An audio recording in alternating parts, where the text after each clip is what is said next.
እኛ የማቴሪያሎች ባሪዎች አይደለንም ብለን ከፎከርን በኋላ ግን ዞረን ስንመለስ ግን በሆነ ማቴሪያል ተገዝተን እንገኛለን። ያ ማቴሪያል ህይወታችንን ገዝቶት ምን ያደርገናል? ለሰይጣን ኤክስፖዝ ያደርገናል። ሰይጣን በየትኛው አቅጣጫ የኛን ክፍተት ነው የሚፈልገው። የኛን ክፍተት ባገኘበት ሰዓት ላይ ህይወታችንን ኮንትሮል ያደርገናል።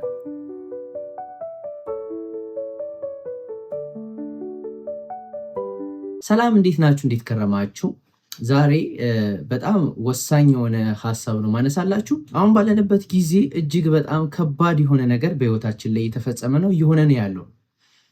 እንደ እግዚአብሔር ቃል ደግሞ ስንመዝነው ምን አይነት ቦታ ላይ እንደተቀመጥና ምን አይነት ሰዎች እየሆነ እንደመጣን ማየቱ ቀላል ነው። ስለዚህ በዚህ ቪዲዮ ላይ ምንድነው ህይወታችንን እንደዚህ አይነት ነገር ውስጥ እንገባ ያደረገን፣ እንዴት ነው ከእግዚአብሔር አርቆን ለሌሎች ነገሮች እየሰገድ እንድንኖር ያደረገን ምክንያት ምንድነው የሚለውን ሐሳብ ታገኛላችሁ። እስከ መጨረሻ ድረስ ተከታተሉኝ። ለመጀመሪያ ጊዜ ይሄ ቪዲዮ እናንተ ጋር ከደረሰ ሰብስክራይብ፣ ሼር፣ ላይክ፣ ኮሜንት ማድረግ አትርሱ። የደወሏን ምልክት ንኳት፣ እንደዚህ አይነት ቪዲዮ ስለቅ ቶሎ ቶሎ እንዲደርሳችሁ። አንድ ታሪክ ላንሳላችሁ። በነ ዳንኤል ዘመን ዳንኤልና ጓደኞቹ እንግዲህ ተማርከው ከሄዱ በኋላ በባቢሎን ምድር በነበሩበት ሰዓት ላይ ንጉሱ ህልም ያያል።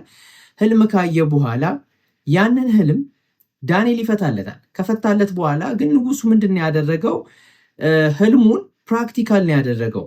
ንጉሱ ላሰራው ቅርጽ ለምስሉ ሰዎች እንዲሰግዱ በባቢሎን ምድር የነበሩት ከላይ እስከታች ያለው መሪ ይሁን ተመሪ ይሁን ማንኛውም ሰው መጥቶ እንዲሰግድ በታዘዘበት ሰዓት ላይ እንግዲህ ታሪኩን ስለምታውቁት ነው በአጭሩ ይሄን ነገር መነግራችሁና አንሰግድም አሉ። እንግዲህ ለአንተ ምስል አንሰግድም፣ እግዚአብሔር ቢያድነንም ባያድነንም ይሄ ግን የተሰራው ምስል ወይም የተሰራው ሐውልት አይወክለንም። በቃ እኛ አምላክ አለን፣ እኛ ፈጣሪ አለን፣ ሊሰገድልን ሊመለክ የሚገባው አምላክ አለን፣ ለሱ ነው መስገድ የሚገባ።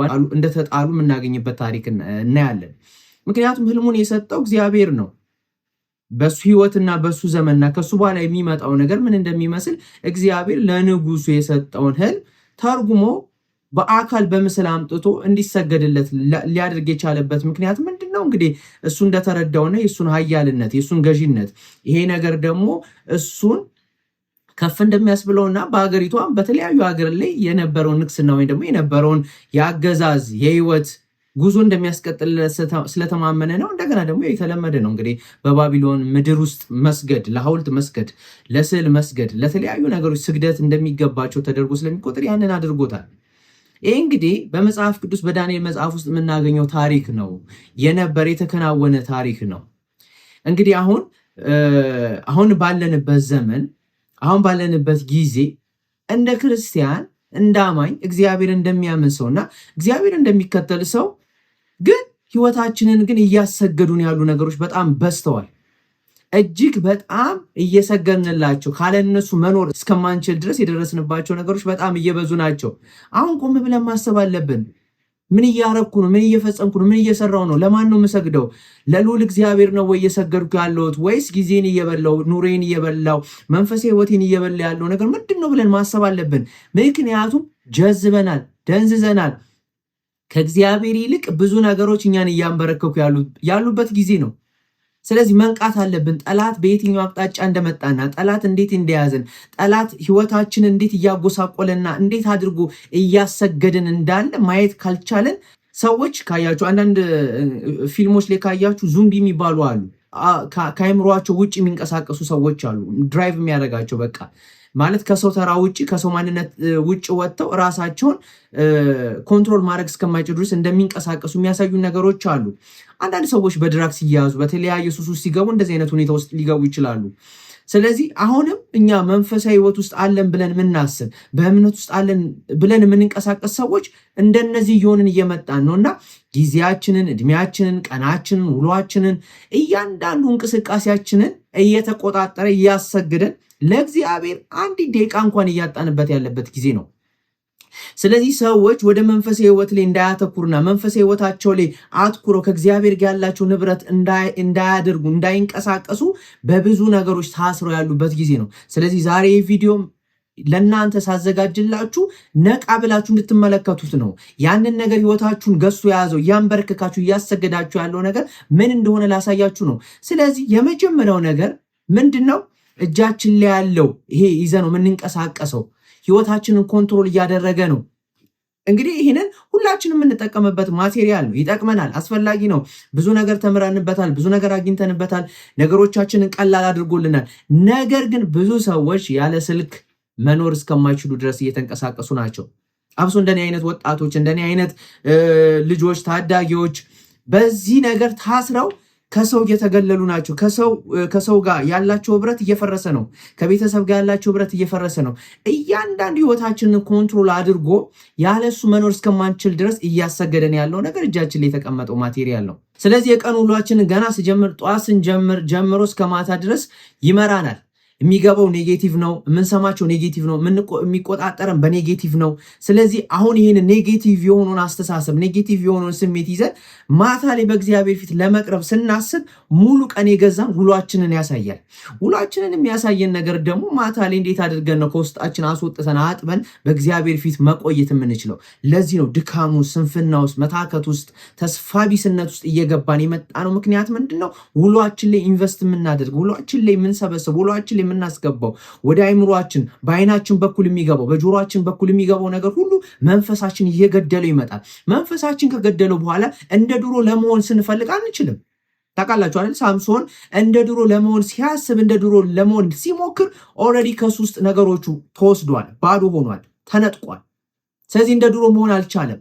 ስለዚህ መንፈሳዊ ነገራችንንም እየገደሉ ይሄድና እንደ ድሮ ለመጸለይ ስንነሳ ምን እንሆናለን መሰላችሁ? ደካሞች እንሆናለን። በጣም ሰነፎች እንሆናለን። ከዚህ ወደዚህ ለመነሳት እንኳን እስከሚደክመን ድረስ አይምሯችንን የገዛ ሌላ ደባል ነገር እስካለ እስከሚመስለን ድረስ ህይወታችንን ኮንትሮል ያደርጓል። ስለዚህ የተገዛንለት ወይም የተንበረከክንለት ነገር የኛ ገዢያችን ነው፣ የኛ ጌታችን ነው። እኛ ጋር ረጅም ሰዓት ያሳለፍነውና ረጅም ሰዓት የገዛን ነገር የኛ ጌታ ነው። እኛ ባሪያዎች ነን። ስለዚህ አንዳንድ ጊዜ እኛ ባሪያ አይደለንም። እኛ እግዚአብሔር ልጆች ነን። እኛ የዓለም ባሪያዎች አይደለንም። እኛ የገንዘብ ባሪያዎች አይደለንም። እኛ የማቴሪያሎች ባሪያዎች አይደለንም ብለን ከፎከርን በኋላ ግን ዞረን ስንመለስ ግን በሆነ ማቴሪያል ተገዝተን እንገኛለን። ያ ማቴሪያል ህይወታችንን ገዝቶት ምን ያደርገናል? ለሴጣን ኤክስፖዝ ያደርገናል። ሴጣን በየትኛውም አቅጣጫ የኛን ክፍተት ነው የሚፈልገው። የኛን ክፍተት ባገኘበት ሰዓት ላይ ህይወታችንን ኮንትሮል ያደርገናል። ለእግዚአብሔር አፒታይት እንዳይኖረን ያደርገናል። እግዚአብሔር እንዳንፈልገው፣ እግዚአብሔር እንዳንጠመው፣ እግዚአብሔር እንዳንራበው ህይወታችን ኮንትሮል አድርጎ የያዘውና ከእግዚአብሔር ውጭ እንድንንቀሳቀስ ያደርገናል። ስለዚህ እጃችሁ ላይ ያለው ማቴሪያል እንዴት ነው የምትጠቀሙበት?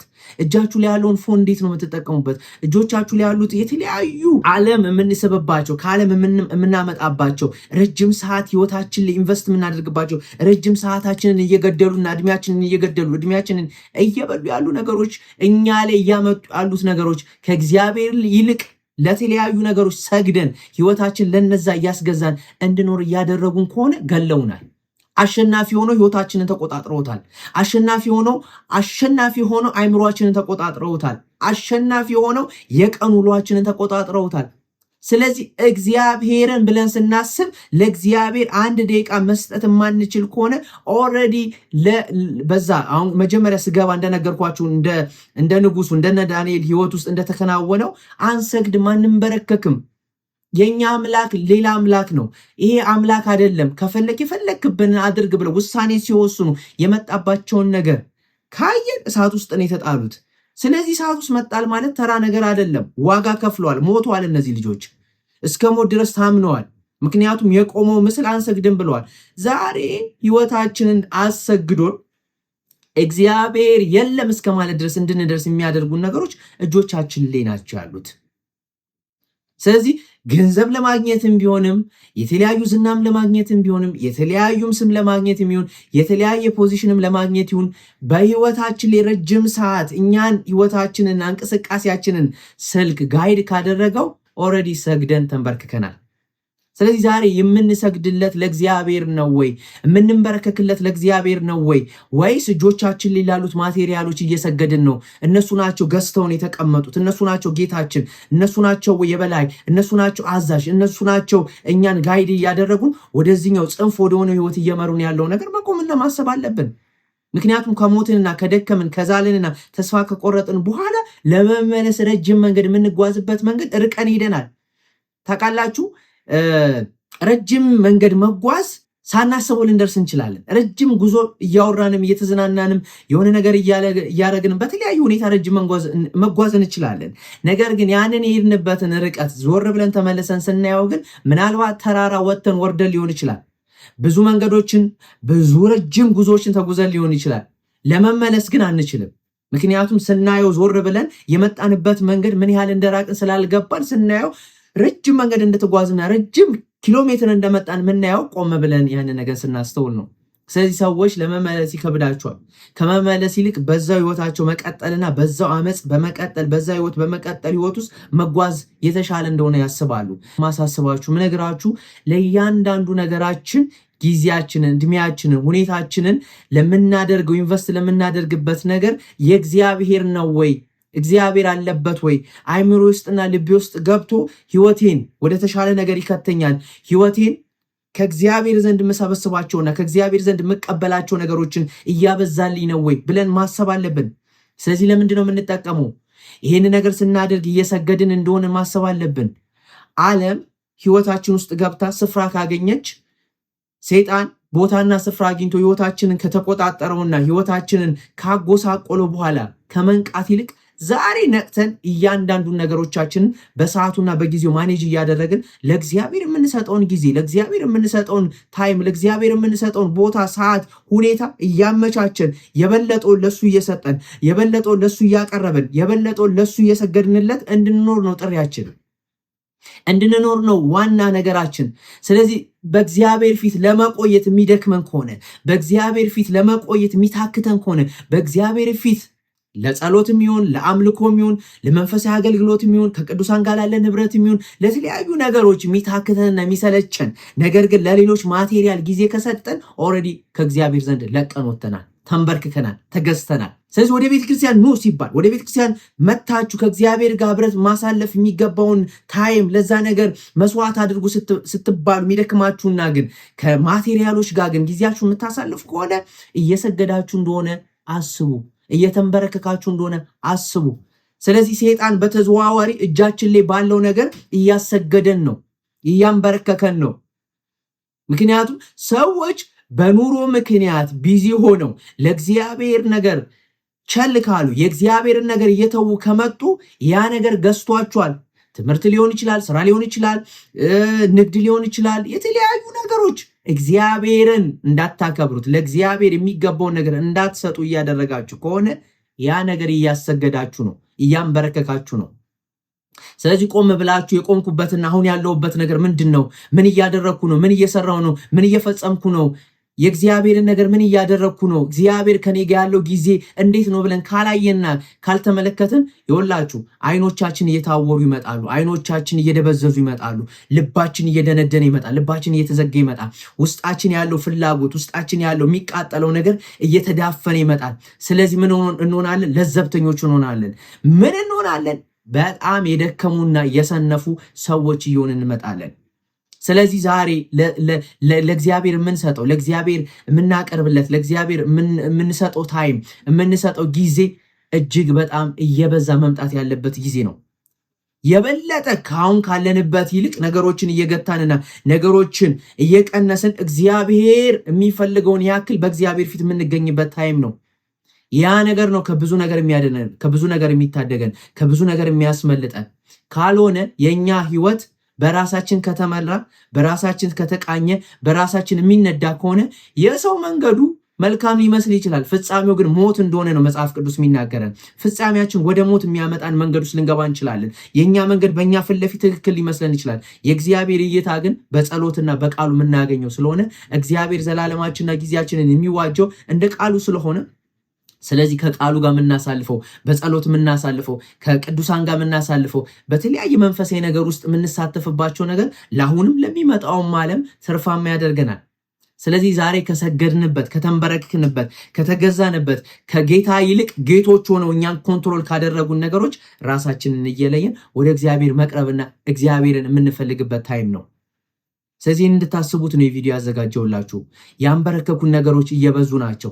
ስለዚህ አይምሯችን በኔጌቲቭ ነገር እየተሞላ ነው፣ በክፋት እየተሞላ ነው፣ በአመፅ እየተሞላ ነው። ልባችን ከእግዚአብሔር ዘንድ የሚያርቁ ነገሮች ብዙ ወደ አይምሯችን፣ ወደ ልባችን፣ በአይኖቻችን፣ በጆሮአችን እየሰበሰብን ለሰውም ያለን አመለካከት፣ ለሰዎች ያለን ፍላጎት፣ ለሰዎች ያለን ሁኔታ እየተቀየረ ነው። ምክንያት እንደ እግዚአብሔር ሰዎች አይደለም የምንንቀሳቀሰው፣ እንደ ዓለማዊ ሰዎች እየተንቀሳቀሰን ነው። እንደ እግዚአብሔር ሳይሆን እንደ ፍላጎታችን እየተንቀሳቀሰን ነው። የመሰለንና ደስ ያለንን ነገር እያደረግን ያለ ነው። የመሰለንን እናገራለን፣ ደስ ያለንን እናወራለን። ከዛ ምላሽ ሲመጣልን ያንን ነገር ደግሞ እኛ ትክክል እንደሆነን እያሰብን እየተንቀሳቀስን ነው። በኋላ ከሰዎች ጋር ያለን ግንኙነታችን ዳሜጅ እየሆነ ነው። ምን እየሆነን ነው? ስለዚህ እንንቃ። ሰይጣን እንዴት እየመጣ እንዳለ እናስተውል። ስለዚህ ስልካችንን የሚሆን ማቴሪያሎቻችን፣ አካባቢያችን ያሉት ነገሮች ሁሉ ከእግዚአብሔር የበለጡ አይደሉም፣ ከእግዚአብሔር በላይ አይደሉም። እግዚአብሔር የኛ ጌታ አምላካችን ንጉሳችን ሲል ገዣችን ጭምር አስተዳዳሪያችንም ጭምር ነው። የቀን ውሏችን የሚቃኘው በእግዚአብሔር ነው። ማለዳ ስንነሳ የእግዚአብሔር ሐሳብ፣ የእግዚአብሔር ፍቃድና የእግዚአብሔር ነገር እየገዛን ካልዋልን ሌሎች ነገር ከገዙን ጌቶቻችን ናቸው፣ ገዢዎቻችን ነው። ስለዚህ እንንቃ፣ እንባንን ካለንበት የቅዠት ህይወት ውስጥ ወጥተን እውነተኛውና ሪል የሆነው ህይወት ውስጥ እንመላለስ። እግዚአብሔር ይፈልጋል። እግዚአብሔር እየተናገራችሁ ነው እንድንመለስ፣ እንድንታዘዝ፣ የእግዚአብሔርን ነገር የበላይ አድርገን እንድንጓዝ እንደ ክርስቲያን አስፈላጊ ስለሆነ ነው ይህ ቪዲዮ ያዘጋጀውላችሁ። ስለዚህ በሌላ ቪዲዮ እንገናኛለን። ሰላም ቆዩ። ሰብስክራይብ ማድረግ አትርሱ። ሼርም አድርጉት ለብዙ ሰዎች ቪዲዮ በደንብ እንዲታይ።